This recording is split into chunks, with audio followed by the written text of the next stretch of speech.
And hi everyone, thank you Duarte for that amazing introduction. Like Duarte says, I'm going to talk about assessing and mitigating heat stress in small ruminant production system. To start, Macias Cruz defined heat stress like a environmental condition that negatively alters the growth of small ruminants during the activation of thermoregulatory mechanisms to prevent hyperthermia. Animals can fight heat stress by the sensitive or non-evaporative route, which are convection, conduction, and radiation, and also with the evaporate route, which is evaporation. Convection is the loss of heat brought about by the flow, in this case wind.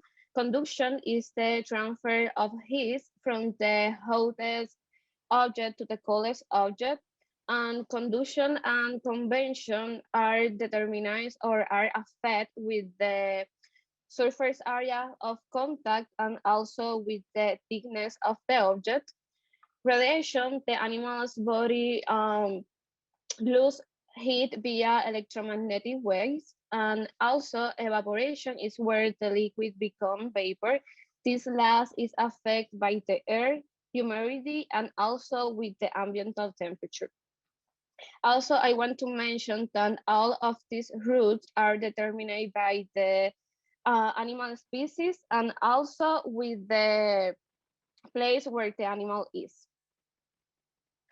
According to the sheep production handbook, the physiology parameters to small ruminants are rectal temperature with a range from 39 to 14 Celsius degree, a respiratory rate that goes from 10 to 12 breaths per minute, and also a heart rate with a range to 17 to 9 pulse per minute. Here I show the thermoregulatory profile.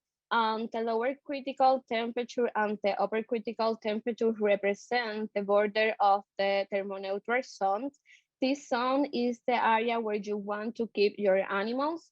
The lower critical temperature is the ambient temperature below which the animal must increase its metabolic rate to maintain this thermoneutral zone, and the upper critical temperature is the ambiental temperature above which the animal must increase its evaporative rate to maintain this thermoneutral zone.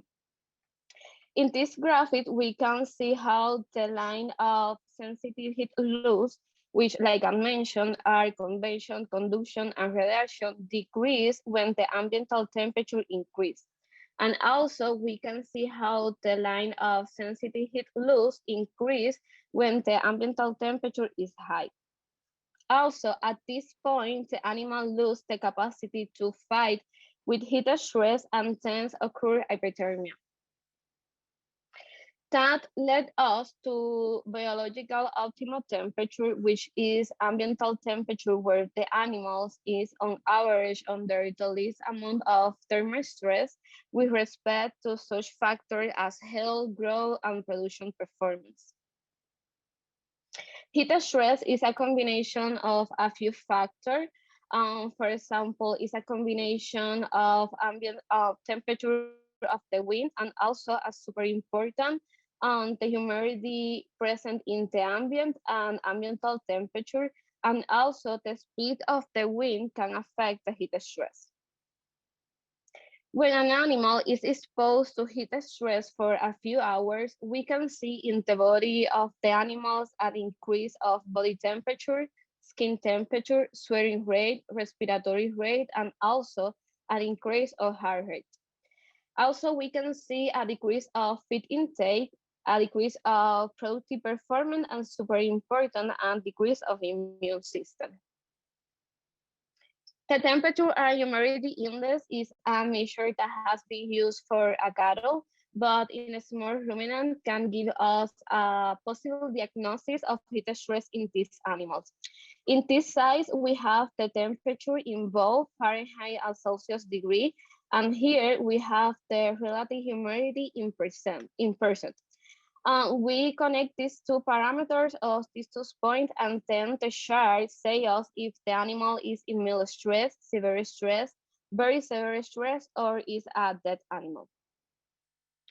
For example, the hottest month the last year in Tucson, Arizona was June, with an average temperature around 100.3 Fahrenheit degree and a humidity around 21.1%.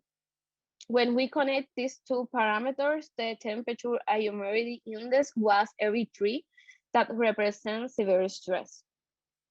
Also, the hottest month in Phoenix, Arizona, the last year was July, with an average temperature around 106.1 Fahrenheit degree and average of humidity around 31.6%. When we connect these two parameters, the temperature and humidity index was 38, that represents severe stress. But in this case, the temperature and humidity index is near to very severe stress. Which are that mentioned, all the energy of these animals are spent to try adapt these animals to heat stress, and then the performance of these animals decrease. For example, we can see a decrease of production of milking and meat production, and also the reproduction of this animal is affected. Now I'm gonna talk a little about this paper published postation, impact of heat stress on EU fertility. The author indicate that when we have a temperature higher than 89 Fahrenheit degree, we can see a decrease on EU fertility and also a decrease of lemming rate. The author indicates that temperature around 89 Fahrenheit degree can affect the duration of estrus, the incidence of estrus, and also the length of the cycle. The duration of estrus was 5 or 8 hours shorter when heat stress was applied. This is because the hormone circulation can result in a decrease of LH concentration and also an increase of progesterone. The low level of LH concentration decrease the follicle growth and development, and also the increase of progesterone affects the timing and progression of this follicle. Also, the author indicate that when we have a combination of both ambient temperature and humidity, the reproduction of this animal is affected. For example, when we have a temperature around 96 Fahrenheit degree and a percent of humidity around 70, we can see a decrease of the requirement of dominant follicles, and also we can see a delay by 24 hours of the time of ovulation. The author indicates that maintain of testicular temperature below core body temperature is required for optimal production of motile and morphological normal ovine spermatozoid. The author indicates when the ram is exposed to temperature around 105 Fahrenheit degree for several hours, we can see in the ram and morphological abnormal sperm, and also the ram presents a decrease of the motile sperm. Without that mention, not only the reproduction in the female is affected with heat stress, also the male is affected. In other hand, Limestone published that environmental heat stress diminishes revenue for livestock producers by negative impact nutrient utilization, growth, and reproductive performance. Maternal exposure to prolonged high ambient temperature has been associated with low birth weight, an increase of mortality, and also a decrease survival rates and carcass rate. This is which leads the development decrease in nutrient and oxygen deprivation caused by hyperthermia or placental insufficiency. Heat stress also can affect the placenta. When the mother is exposed to heat stress, we can see a decrease of placenta placental mass and a decrease in function, which leads the development and progressive decline in fetal glucose and LCA concentration in the final of the third gestation. But this decrease in placental mass and decrease in function start in the first third of gestation. Also, the decrease of placental mass can affect the development of the mammary gland, and then the lactation in the future is affected, and also the composition of the milk. Also, I need to mention that this decrease in function affect the fetal weight in the future. The process of formation of new fibers is complete around 110 days of gestation by myogenesis. After that, the cells continue grow by hypertrophy. But when the mother is exposed for both high ambient temperature and humidity, we can see a decrease in the fiber size, and then the growth later in life for this kid is affected. I need to mention that this impact can be permanent, not only for the mother, also for the kid. Now I'm going to talk about a little my research thesis at the University of Puerto Rico on productive yield, carcass, and cut characteristics and quality of land in tropical climate. The objective of this study was to determine the productive yield, carcass yield, and meat quality in lambs with feed with high energy diet under tropical conditions. In a review of methodology, this study consisted on 18 native lambs, around 18 kilograms, that were assigned to 6 cage, 3 animals per cage, and then assigned one of the 2 diets. For the cage 1, 5, and 6, the diet 1 was assigned, and for the cage 2, 3, and 4, the diet 2 was assigned. The diet 1 was made with 58% of total digestible nutrients that represent low energy, and the diet 2 was made with 60% of total digestible nutrients that represent high energy. I need to mention that both diets were made with 30% of protein. Here I show a graph about temperature and humidity index during the feeding trial. We can see this line represent the temperature and humidity index. We can see how the line of temperature and humidity index is higher during the 6 weeks of the trial. This line, the temperature and humidity index was higher than this thermal neutral zone. Here I show the physiology parameters. The red color represents those animals fed with the diet 1. The blue color represents those animals fed with the diet 2. And the gray color is just the optimum value.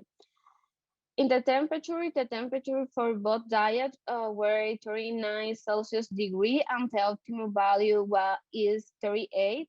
That represent the temperature is okay in this case. In the case of cardiac rate, for D1, the cardiac rate was 93 pulse per minute, and for D2, the cardiac rate was 100 pulse per minute, and the optimum value is 75, but remember that the range for cardiac rate goes to 17 to 19. So also the cardiac rate is okay. With respect to the respiratory rate, for D1, this value was 57 breaths per minute, and for D2 was 56 breaths per minute. And the optimum value is 12, but the range goes to 10 to 12 breaths per minute. So that say us that these animals were under mild heat stress, and the respiratory rate was the first response line to fight heat stress in this study. Here I show the respiratory rate during research trial. This line without represent the respiratory rate during this and 7 experimental weeks, and this solid line represents the temperature and humidity index. We can see how both the line of temperature and humidity index and also the line of respiratory rate increase in the same time. The carcass yield in lambs under meal stress condition was very low for both treatment or for both diet. For the diet 1 was 37%, and for the diet 2 was 37.8. I didn't find a significant difference in result like feed intake, body weight gain, daily body weight gain, feed conversion, intramuscular fat, protein, pH, water holding capacity, tenderness, and color. But the literature says that when the animals are exposed to heat stress, we can see a decrease in one of all of these results and having a negative impact in this production. Um, we can fight heat stress with simple things like water. Have abundant and quality water is essential to fight heat stress. Also, we can use shade that can be natural or artificial. Wearing as a supplemental coolies also decrease the core body temperature, but the study indicate that when this method is done at short, this the literature indicate that this method is better when the water sprinkling is done at short intervals, and also we can fight heat stress with ventilation that can be natural or mechanical. In place like Arizona, that we have a low percent of humidity, the use of water is necessary. Well, thank you all for your attention. Now I'm going to pass the word to Duarte Diaz. He will talk a little more about the impact of heat stress in Arizona. I think she said I will talk a lot. Yeah. And those that know me probably know that I probably would, but I'm not. I just wanted to close up a couple of things from Andrea's presentation. Just Hey, with can you some, speak up just a little bit, Duarte? okay, just with some. Is that better? That's much better. Thank you. With just some closing comments. I think we're really interested in looking at the applied side of heat stress in production systems. We've been doing a lot of research over the years in dairy cattle. And over the last couple of years, we've gotten really interested in looking at, beef cattle and small ruminants in different production systems. One of the advantages or one of the main differences when we look through all these different species is in the dairy industry, we see the impacts of heat stress very quickly. So as soon as the animals are heat stressed, they lose milk production, and that's a very tangible thing for producers. So they're more likely to be aggressively trying to mitigate it. When we have production systems that are more meat production or wool production or things like that, it's often a lot harder for you to tangibly see the impacts of heat stress. But again, we're working really hard to gather some of the data has been used in different models, and to be able to at least put together some recommendations, especially as it relates to reproduction, which we know is extremely important, like Andrea showed, and also in relation to just general production and meat quality and meat parameters. So again, I appreciate you guys, the organizers, giving the students an opportunity to share some of our work. And we still have questions. Así que don't leave, Andrea. We still have questions. Do we have questions or not? Yeah, we do have one question. I was going to say, come back to us, Andrea. Have you looked at any differences in breeds, such as traditional product or production breeds versus something more like Navajo Churro sheep? I'm gonna jump in because we kind of had a deal, but that one specifically, I think what happens is that that is one of the biggest challenges we have when we make this transition out of the really vast knowledge that we have in dairy cattle, where we typically manage one breed, right? I mean, when we do research in Holstein, it kind of represents almost the entire milk production chain. And then when we make that transition into beef cattle and small ruminants, we have to handle the species differences. Right now, our lab is starting to look at, for example, species that have been adapted more for warmer climates and compare them to species that are more historically from northern regions and northern climates. So I think there is some inherent differences, but we have not been able to build enough robust data to actually start pinpointing those within those models that we already have. But again, there is some differences. Obviously, through selective breeding over the years, people have started noticing that some breeds and some species are doing better in certain locations.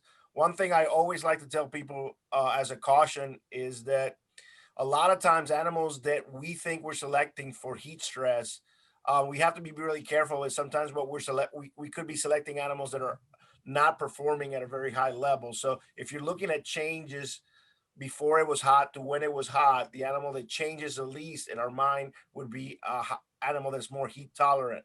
But you have to take into consideration that their production um, system, like the intensity of production of that animal, if he's a very high producer, for example, if it's a dairy goat, very high producer, he's going to crash more during heat stress because that actually intensity of production is contributing to heat stress. So when we select animals that we think are performing better in heat stress, we have to consider that we also need to include production intensity as to not select animals that are actually less producers and thus by that same mechanism more heat resistant. And is there a big difference?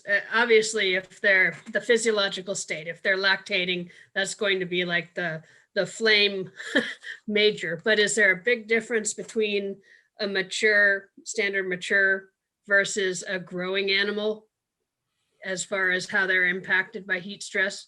Yeah, I mean, I think that's another area where we're starting to get a little more knowledge. Obviously, the one that's very critical, at least in the science part, is during the reproductive period. We do know that both mom and offspring can be impacted in ways that may not be able to recover post that heat stress period. And the reason why learning those things is important is because then you can start being more selective about breeding seasonality and things like that. You also have to be considered that even if you don't have a lactating a milk production system, your animal's still going to lactate when she has the offspring. So heat stress and loss of milk production will also have an impact on that on the little offspring. So usually production intensity will align directly with sensitivity. And Andrea, have you started your research here at U of A yet? No, not yet. Today, the animals gone, so maybe soon. Yeah, animals will be delivered in an hour, so she Yeah. gets to start really soon. Okay, and then Andrea, let's see if you give this one a shot. So you, Duarte, you let her give this one a shot. Besides besides shade and water, is there anything else that can help pregnant does in the summer, nutrition or otherwise? Yeah, I think that nutrition, also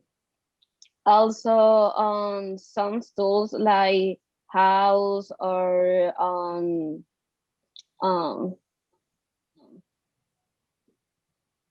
I forgot the word. Duarte, help me. Airflow. Yeah, exactly. The airflow and nutrition is a key for fight heat stress too. So as far as directing wind or using fans and things like that, or both? Both. Yeah, I think that both. Yeah. Okay, great. And Yeah. Duarte, I know that you've got something to add just because you always do.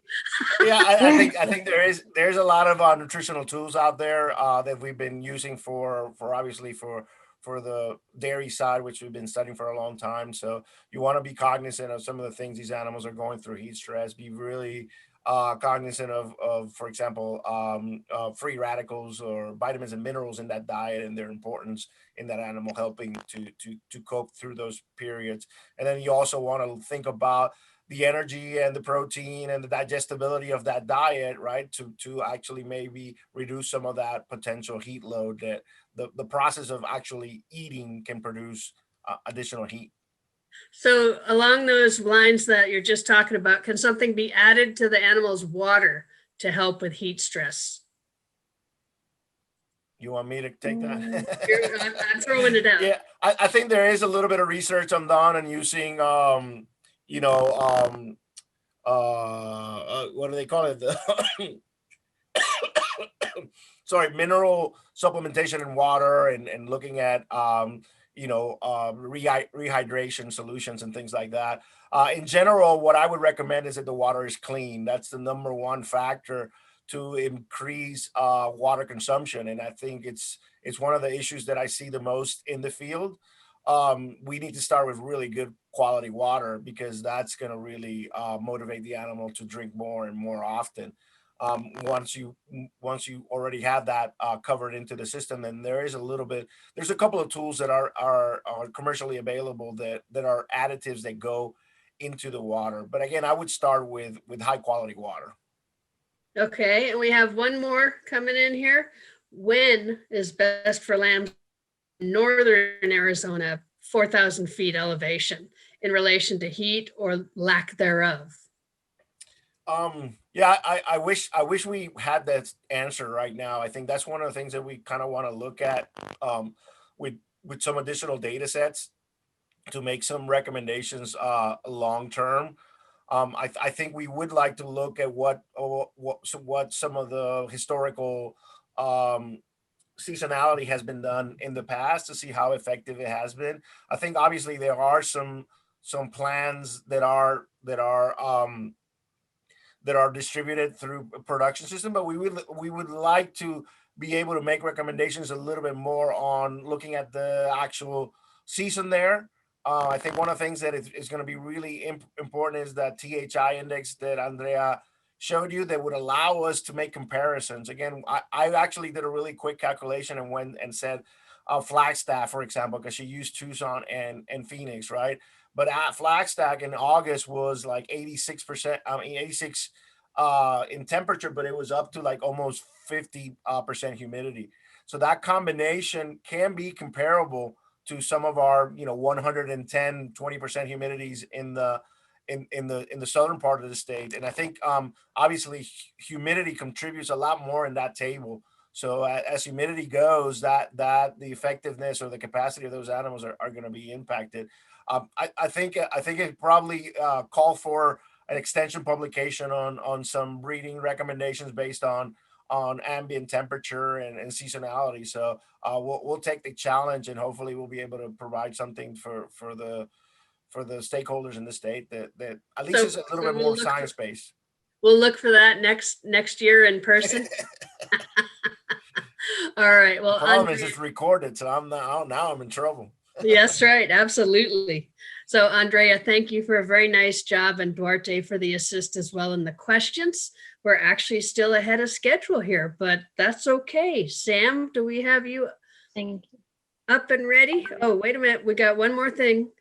Dr. Diaz, talk a little bit about the facilities there for environmental studies. Can they recreate almost any climate?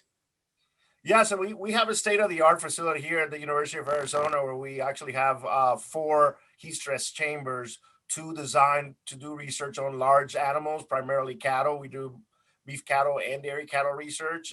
Each of those rooms can hold 6 animals. We have 2 identical rooms. In those rooms, we can replicate any temperature humidity combination. And we can actually also replicate UV light exposure.